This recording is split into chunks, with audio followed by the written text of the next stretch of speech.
నమస్కారం, సిటీ న్యూస్కి స్వాగతం. నేను మీ రామ్చంద్. శ్రీ సాయిబాబా ఆశీస్సులతో ప్రజలందరూ సుఖ సంతోషాలు, శాంతి సౌభాగ్యాలతో జీవించాలని శ్రీ సత్యసాయి భజన మండలి కన్వీనర్ అశోక్ కుమార్ అన్నారు. ఈ మేరకు నగరంలోని మయూరి గ్రీన్లాండ్లో శ్రీ సత్యసాయి భజన మండలి ఆధ్వర్యంలో 91వ నమామి సాయి శతరుద్రీయం కార్యక్రమాన్ని నిర్వహించారు. నగర శివారులోని రాగమయూరి గ్రీన్లాండ్లో శ్రీ సత్యసాయి భజన మండలి ఆధ్వర్యంలో 91వ నమామి సాయి శతరుద్రీయం కార్యక్రమాన్ని నిర్వహించారు. ప్రతాపరెడ్డి ఆధ్వర్యంలో జరిగిన ఈ కార్యక్రమంలో శ్రీ సాయి భజన మండలి ప్రతినిధులు అశోక్ కుమార్, సోమశేఖర్, నాగరాజు, మాధురి, నాగిరెడ్డి, రాజేశ్వరి, వర్మ తదితరులు పాల్గొన్నారు. ఈ సందర్భంగా 91వ నమామి సాయి శతరుద్రీయంలో భాగంగా ప్రత్యేక పూజా కార్యక్రమాలను నిర్వహించారు. అనంతరం శ్రీ సత్యసాయి భజన మండలి ప్రతినిధులు మాట్లాడుతూ కర్నూలు నగరంలో మయూరి గ్రీన్లాండ్లో 91వ నమామి సాయి శతరుద్రీయం కార్యక్రమాన్ని ఘనంగా నిర్వహిస్తున్నామన్నారు. దేశంలోనే ఎంపిక చేసిన ప్రాంతాలలో ఈ కార్యక్రమాలను నిర్వహిస్తున్నారన్నారు. మొత్తం 18 ప్రాంతాల్లో ఈ కార్యక్రమాన్ని నిర్వహిస్తున్నారని వివరించారు. 91వ నమామి సాయి శతరుద్రీయం కార్యక్రమం నేపథ్యంలో రాగమయూరి గ్రీన్లాండ్తో పాటు పరిసర ప్రాంతాల్లో ఆధ్యాత్మిక వాతావరణం వెల్లివిరిసింది. ఈ కార్యక్రమ వివరాలను శ్రీ సత్యసాయి భజన మండలి కన్వీనర్ అశోక్ కుమార్ వివరించారు. కలియుగ అవతారి భగవాన్ బాబా వారి పాదబంధములు నమస్కరిస్తూ ఈరోజు ఇక్కడ నమామి శతరుద్రయం అని చెప్పేసి ఒక బృహత్తరమైన కార్యక్రమం జరుగుతుంది. ఇది 91వ నమామి సాయి శతరుద్రయము. ఇలా దేశవ్యాప్తంగా ఎన్నుకోబడ్డ సెంటర్లు అంటే స్వామివారి శతాబ్ది ఉత్సవాలు పురస్కరించుకొని 108 చోట్ల సాయి శతరుద్రయాలని జరుగుతున్నాయి. అలా ఈరోజు కర్నూలు రాగమయూరి సెంటర్, రాగమయూరి భజన మండలి వారి తరపున 91వ నమామి సాయి శతరుద్రయం జరుగుతుంది. ఇక్కడ ఇరగల ప్రతాపరెడ్డి గారి ఆధ్వర్యంలో, అదేవిధంగా ఇక్కడ రాగమయూరి కాలనీ భజన మండలి ఆధ్వర్యంలో సోమశేఖర్ గారు, మాధురి గారు, నాగరాజ్ గారు, నాగిరెడ్డి గారు, రాజేశ్వరి గారు, పద్మ గారు, గీత గారు వీరందరి సహకారంతో ఇక్కడ ఈరోజు ఈ కార్యక్రమం చాలా అంగరంగ వైభవంగా జరుగుతుంది. ఇప్పటికైనా సరే సాయంత్రం 5 గంటల వరకు జరుగుతాయి. ఎవరైనా సరే వచ్చి ఈ కార్యక్రమంలో పాల్గొనవచ్చు. కాలనీ వాళ్ళు చాలా ఉత్సాహంతో సుమారుగా ఒక 2 నెలల నుంచి శ్రమ తీసుకొని కాలనీ అంతా శుభ్రం చేసుకొని అన్ని పచ్చదనాన్ని పెంచుకొని సాయి నీడలో కార్యక్రమంలో భాగంగా చెట్ల పంపిణీ ఇలాంటి కార్యక్రమాలు అన్నీ చేస్తున్నారు. తర్వాత అన్నదాన కార్యక్రమాలు ఇవన్నీ చేస్తున్నారు. కాబట్టి ఈ కార్యక్రమాన్ని ఏర్పాటు చేసిన కాలనీ వాళ్ళందరికీ నా హృదయపూర్వక ధన్యవాదాలు.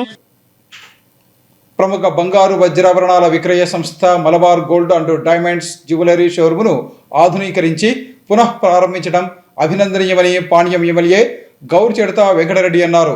ఈ మేరకు నగరంలో ఆధునీకరించిన మలబార్ గోల్డ్ అండ్ డైమండ్స్ షోరూమును ఆమె పునః ప్రారంభించారు. బంగారు వజ్రాభరణాల వ్యాపారంలో పేరుంది ఆధునీకరించిన మలబార్ గోల్డ్ అండ్ డైమండ్స్ షోరూంను పాణ్యం ఎమ్మెల్యే శ్రీమతి గౌరిచెడత వెంకటరెడ్డి ముఖ్య అతిథిగా హాజరై ప్రారంభించారు.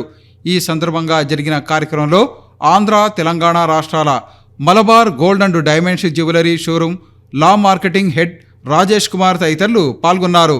ఈ సందర్భంగా పాణ్యం ఎమ్మెల్యే శ్రీమతి గౌరిచెడత వెంకటరెడ్డి మాట్లాడుతూ బంగారు వజ్రాభరణాల వ్యాపారంలో Malabar gold and diamonds jewellery showroom ప్రత్యేకతను సంతరించుకుందని తెలిపారు. గత 12 సంవత్సరాలుగా కర్నూలు నగరంలో ఈ షోరూం వినియోగదారులకు చక్కటి సేవలు అందించిందన్నారు. ప్రస్తుతం ఉన్న పరిస్థితులకు అనుగుణంగా షోరూమును ఆధునీకరించి పునః ప్రారంభించడం అభినందనీయమన్నారు. బంగారు వజ్రాభరణాల ప్రియులు ఈ అవకాశాన్ని సద్వినియోగం చేసుకోవాలని కోరారు. అనంతరం Malabar gold and diamonds showroom marketing head Rakesh Kumar మాట్లాడుతూ తమ వినియోగదారులకు అనుగుణంగా షోరూమును ఆధునీకరించి అన్ని రకాల బంగారు వజ్రాభరణాలను విక్రయానికి ఉంచినట్లు తెలిపారు. అందరి అభిరుచులకు అనువైన డిజైన్లు తమ షోరూములో లభిస్తాయని, ఈ అవకాశాన్ని ప్రజలు సద్వినియోగం చేసుకోవాలని ఆయన కోరారు. ఈ సందర్భంగా బంగారు వజ్రాభరణాలను కొనుగోలు చేసిన వారికి ప్రత్యేక బహుమతులను అందజేస్తున్నట్లు తెలిపారు. జరిగింది గత 12 ఇయర్స్ బ్యాక్ ఇక్కడ మనం మలబార్ గోల్డ్ అండ్ షాప్ రావడం జరిగింది. ఈరోజు మళ్ళీ ఎక్కువ స్పేషియస్తో, ఎక్కువ కలెక్షన్స్తో ఈరోజు మళ్ళీ లాంచింగ్ చేసుకోవడం జరిగింది. ఇది చాలా సంతోషించదగ్గ విషయము. కర్నూలు పట్టణ ప్రజలందరూ ఎక్కడికో సిటీలకు అట్లా వెళ్ళాల్సిన అవసరం లేకుండా ఇక్కడనే ఎన్నో వెరైటీస్తో ఎన్నో రకాలుగా అంటే డైమండ్స్ అయితేనేమి, ఆభరణాలు అయితేనేమి, రోజు డైలీ యూజ్ చేసుకునేటివి అయితేనేమి, పెళ్ళిళ్ళకి అయితేనేమి అన్ని రకాలుగా ఇక్కడ దొరకడం జరుగుతుంది. మనము డైమండ్స్ కానీ కొన్నా అదే కాస్ట్తో మనకి సిల్వర్ది ఫ్రీగా ఇవ్వడం జరుగుతుంది.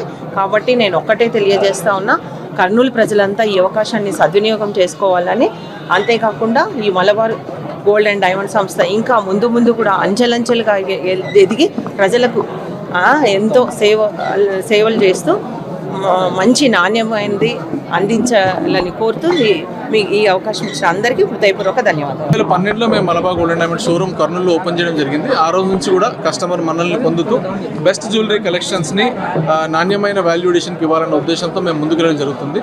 అందులో భాగంగానే ఈరోజు ఎమ్మెల్యే గారైన సరితారెడ్డి గారి చేతుల మీదుగా లాంచ్ చేయడం జరిగింది ఈ షోరూమ్ని. అలాగే Malabar gold and diamonds Kurnool షోరూంలో అన్ని రకాల కస్టమర్ దృష్టిలో ఉంచుకొని mine diamond jewellery, era uncut diamond jewellery, Precia gemstone jewellery, Starlet kids కోసం అని ఇలా అన్ని రకాల జ్యువెలరీ కలెక్షన్స్ మేము అందుబాటులో తీసుకురావడం జరిగిందండి. అమ్మాయిలు ఉన్నారో వాళ్ళకి స్కాలర్షిప్స్ మేము గత 5-6 సంవత్సరాల నుంచి అందజేయడం జరుగుతుంది.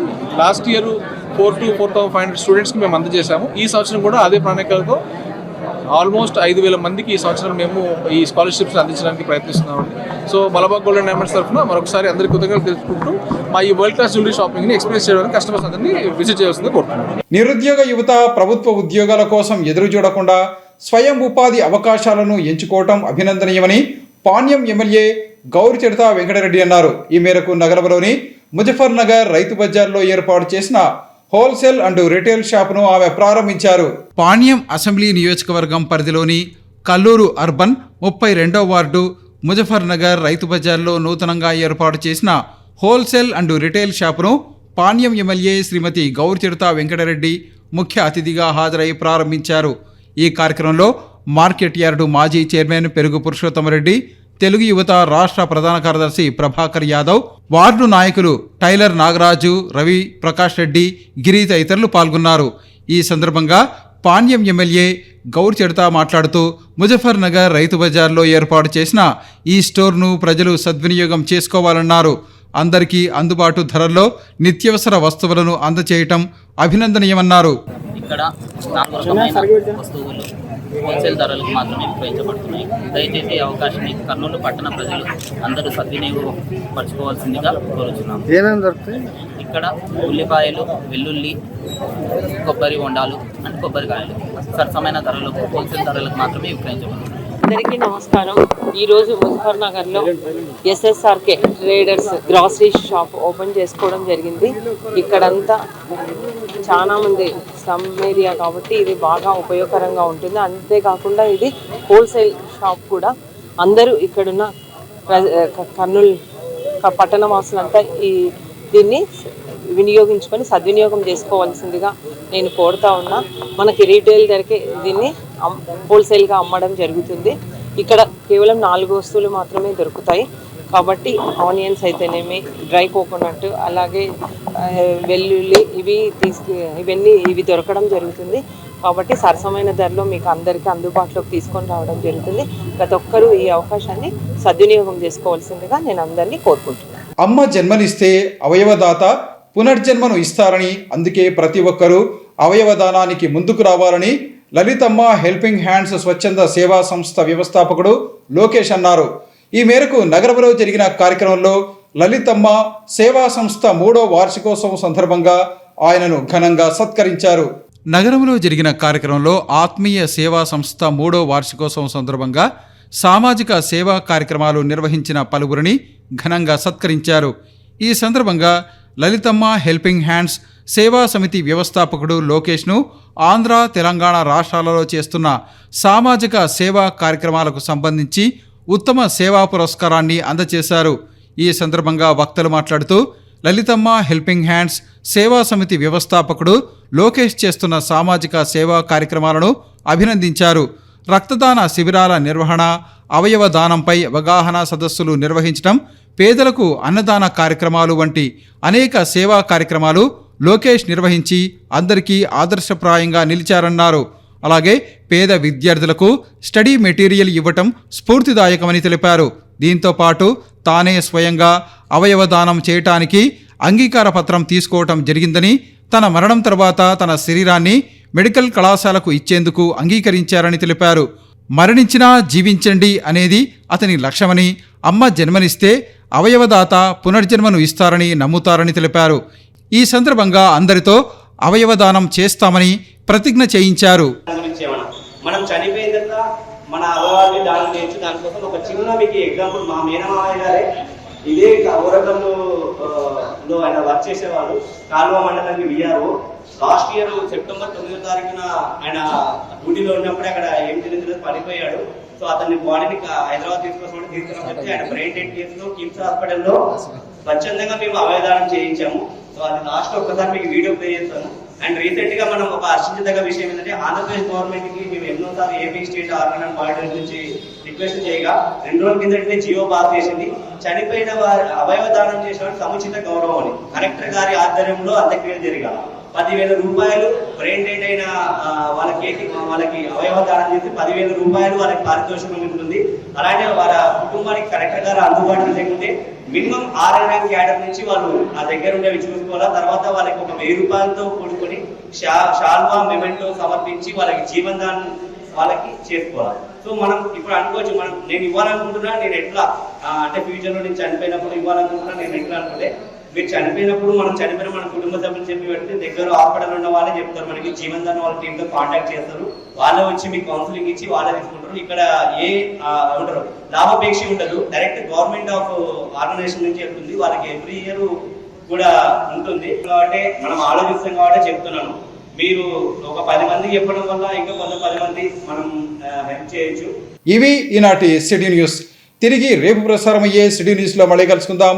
అంతవరకు సెలవు. నమస్కారం.